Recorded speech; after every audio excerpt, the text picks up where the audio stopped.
अस्सलाम वालेकुम। तो आज हम लोग स्टडी करेंगे एंटीबॉडीज़ के बारे में। सो फर्स्ट ऑफ़ ऑल हम एंटीबॉडीज़ का इंट्रोडक्शन स्टडी करते हैं कि एंटीबॉडीज़ होती क्या हैं। तो एंटीबॉडीज़ जो है ये एक ख़ास तरह की सब्सटेंसेस होती हैं, ठीक है। तो जिनको जो है हमारी जो इम्यून सिस्टम है वो प्रोड्यूस करता है। अब ये एंटीबॉडीज़ जो हैं इनका फंक्शन ये होता है कि हमारी बॉडी को इम्यूनिटी प्रोवाइड करती हैं। अब एंटीबॉडीज़ जो है हमारी बॉडी में ख़ास किस्म के सेल्स होते हैं जिनको जो कि एंटीबॉडीज़ को सिक्रीट करते हैं, एंड वो सेल्स होते हैं B lymphocytes and T lymphocytes. तो ये सेल्स जो है जो कि इम्यून सेल्स कहलाते हैं, इनमें जो बी लिम्फोसाइट्स होते हैं ये एंटीबॉडीज़ को सिक्रीट करते हैं या एंटीबॉडीज़ जो है बनाते हैं। तो एंटीबॉडीज़ का जो है मेन फंक्शन ये होता है कि ये हमें जो है डिफरेंट जो हमारे इन्फेक्शंस होते हैं या डिफरेंट पैथोजेंस होते हैं उनसे हमारी प्रोटेक्शन करते हैं, यानी कि हमें इम्यूनिटी प्रोवाइड करते हैं। अब है एन एंटीबॉडी और immunoglobulin is a glycoprotein that is made by activated B cells called plasma cells. Antibodies को हम इम्यूनोग्लोबुलिन भी कहते हैं, एंड ये ख़ास तरह की प्रोटीन्स होती हैं ग्लाइकोप्रोटीन्स जो कि होती हैं। तो इस ख़ास तरह की प्रोटीन्स से जो है ये एंटीबॉडीज़ बनती हैं। अब ग्लाइकोप्रोटीन्स ऐसी प्रोटीन्स होती हैं जिनकी शेप जो है वो ग्लोबुलर होती है, मींस राउंडेड होती है। एंड उसके अलावा जो हमारी बॉडी में जो ख़ास तरह के इम्यून सेल्स होते हैं, बी लिम्फोसाइट्स होते हैं या बी सेल्स होते हैं, वो इनको जो है सिक्रीट करते हैं या प्रोड्यूस करते हैं। तो ये एक्टिवेटेड बी सेल्स जो है ये हमारे प्लाज्मा में प्रेजेंट होते हैं, एंड ये एक्टिवेटेड बी सेल्स जो है एंटीबॉडीज़ को प्रोड्यूस करते हैं। Certain antibody serve as the antigen receptor on the B cell surface.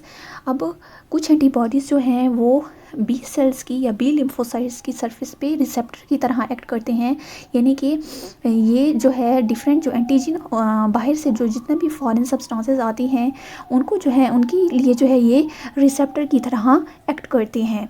Antibodies are present in blood stream, tissue fluids and mucosal surface of vertebrate animals. Antibodies जो है हमारी body में हमारे ब्लड में, उसके अलावा म्यूकोसल सरफेस मतलब ऐसी सरफेसेस जहाँ पर म्यूकस सिक्रीट होता है, लाइक हमारी नोज़ है, हमारा ओरल कैविटी है, माउथ है, जहाँ पे हमारा म्यूकस मेम्ब्रेन म्यूकस सिक्रीट करती है, तो उनको कहते हैं म्यूकोसल सरफेस। तो उसके अलावा टिश्यूज़ फ्लूइड्स, तो इन तमाम जगहों पर जो है एंटीबॉडीज़ जो है प्रेजेंट होती हैं, यानी कि मौजूद होती हैं। अब नेक्स्ट हम स्टडी करते हैं स्ट्रक्चर ऑफ एंटीबॉडीज़, यानी एंटीबॉडीज़ की स्ट्रक्चर के बारे में।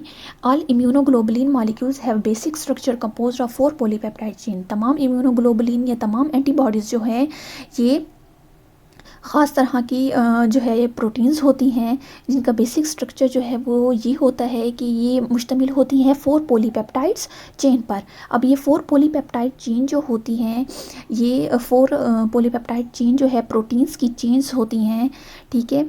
एंड ये जो है लार्ज चेन्स होती हैं। अब ये 4 पॉलीपेप्टाइड चेन मिलकर जो है एक एंटीबॉडी का मॉलिक्यूल बनाती है। 2 identical heavy and 2 identical light chain connected to each other by disulphate bond. अब ये 4 पॉलीपेप्टाइड चेन्स जो कि एंटीबॉडीज़ के स्ट्रक्चर में प्रेजेंट होती हैं, ये 4 पॉलीपेप्टाइड चेन में से 2 हैवी चेन्स होती हैं एंड 2 लाइट चेन्स होती हैं। अब 2 हैवी चेन्स जो है ये आपस में आइडेंटिकल होती हैं, एंड 2 लाइट चेन जो है ये आपस में आइडेंटिकल्स होती हैं, मींस सिमिलर होती हैं।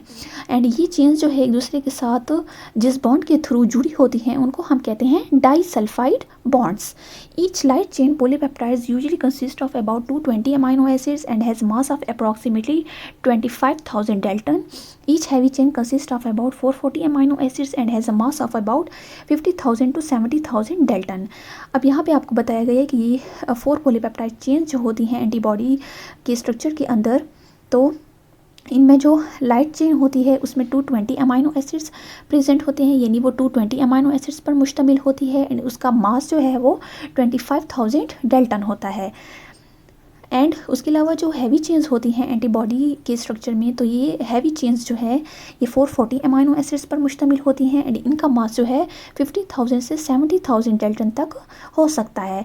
तो हैवी चेन्स का जो मास है वो ज़्यादा होता है as compare to light chain के, एंड उसके अलावा हैवी चेन में अमाइनो एसिड्स भी जो है ज़्यादा प्रेजेंट होते हैं as compare to light chain के।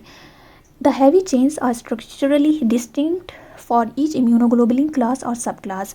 अब एंटीबॉडी के स्ट्रक्चर में जो हैवी चेंज होती हैं ये स्ट्रक्चरली जो इनका जो स्ट्रक्चर है वो मुख्तलिफ होता है। डिफरेंट जो एंटीबॉडीज़ की या इम्यूनोग्लोबुलिन्स की क्लासेस होती हैं उनमें जो है इन हैवी चेन्स का जो स्ट्रक्चर होता है वो डिस्टिंक्ट होता है, यानी कि डिफरेंट होता है, मुख्तलिफ होता है।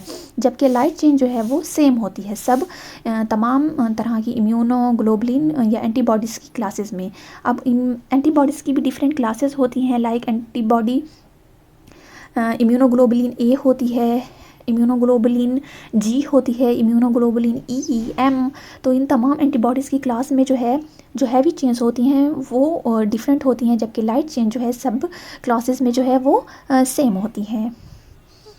अब नेक्स्ट आपको बताया गया है कि both light and heavy chains contain two different region, constant region and variable region. अब एंटीबॉडी की स्ट्रक्चर में जो light chain and heavy chains होती हैं इनमें जो है डिफरेंट जो वेरिएबल एंड कांस्टेंट रीजन्स होते हैं। अब एंटीबॉडी की स्ट्रक्चर में जो वेरिएबल रीजन होता है वो वेरिएबल होता है, मींस वहाँ पर जो है अमाइनो एसिड्स की जो सीक्वेंस है वो चेंज हो सकती है। एंड वेरिएबल रीजन पे जो है एंटीजीन या कोई भी जो फॉरेन पार्टिकल होता है वो आकर अटैच होता है। एंड उसके अलावा जो कांस्टेंट रीजन होता है एंटीबॉडीज़ में वो जो है कांस्टेंट होता है, मींस उसमें कोई चेंजिंग वगैरह नहीं होती। The 4 chains are arranged in the form of flexible Y with hinge region. And ये 4 पॉलीपेप्टाइड चेन जो होती हैं एंटीबॉडीज़ के मॉलिक्यूल की स्ट्रक्चर के अंदर, तो ये 4 पॉलीपेप्टाइड चेन्स जो हैं ये एक दूसरे के साथ अटैच होती हैं हिंज रीजन के ज़रिए। एंड हिंज रीजन जो है एंटीबॉडी को वाई शेप स्ट्रक्चर प्रोवाइड करता है। एंड उसके अलावा हिंज रीजन जो है एंटीबॉडी को फ्लेक्सिबिलिटी भी प्रोवाइड करता है। This hinge region allow antibody molecule to be more flexible. तो इस हिंज रीजन की वजह से एंटीबॉडी का मॉलिक्यूल फ्लेक्सिबल होता है। The stock of Y is turn the crystallizable fragment. अब एंटीबॉडी में जो जो कि एंटीबॉडी जो है वाई शेप मॉलिक्यूल होता है, इसका स्ट्रक्चर जो है वाई शेप की तरह होता है। तो उसमें जो वाई की जो स्ट्रोक होती है वो एफसी फ्रेगमेंट बनाती है, ठीक है। तो उसको जो है हम क्रिस्टलाइजेबल फ्रेगमेंट या एफसी फ्रेगमेंट कहते हैं। And the top of the Y consist of 2 antigen binding fragment that combine with compatible epitopes. उसके अलावा एंटीबॉडी का जो मॉलिक्यूल होता है उसकी जो टॉप होती है वहाँ पे एंटीबॉडी आकर अटैच होती हैं, क्योंकि वो एंटीजन बाइंडिंग फ्रेगमेंट होता है जिसको FA भी कहते हैं। वहाँ पर आकर हमारी एंटीजन जो है अटैच होती है। एंड जब वो आकर अटैच हो जाती है तो उसके अलावा जो एंटीबॉडी जो है फिर उस पर एक्ट करती हैं एंड उस एंटीजन को या उस फॉरेन सब्सटेंस को डिस्ट्रॉय करती हैं।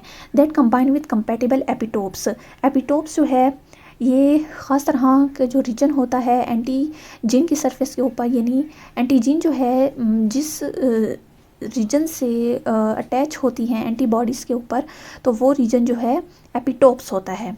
The FC fragments are composed only of constant regions, whereas FAB fragment have both constant and variable fragment.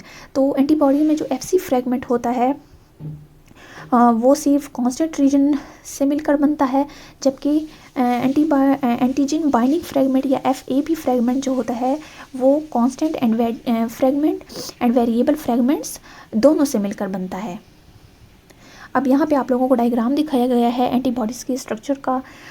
अब ये जो आप लोगों को दिखाए गए हैं ये 2 हैवी चेन्स हैं, उसके अलावा ये जो है ये 2 लाइट चेन्स हैं। अब ये 2 हैवी एंड 2 लाइट चेन एक दूसरे के साथ अटैच्ड होती हैं डाइसल्फाइड बॉन्ड के थ्रू, यानी 2 हैवी चेन्स और उसके अलावा 1 heavy chain and 1 light chain, इन दोनों के दरमियान में जो है डाइसल्फाइड बॉन्ड प्रेजेंट होता है जो कि इनको आपस में जोड़े रखता है।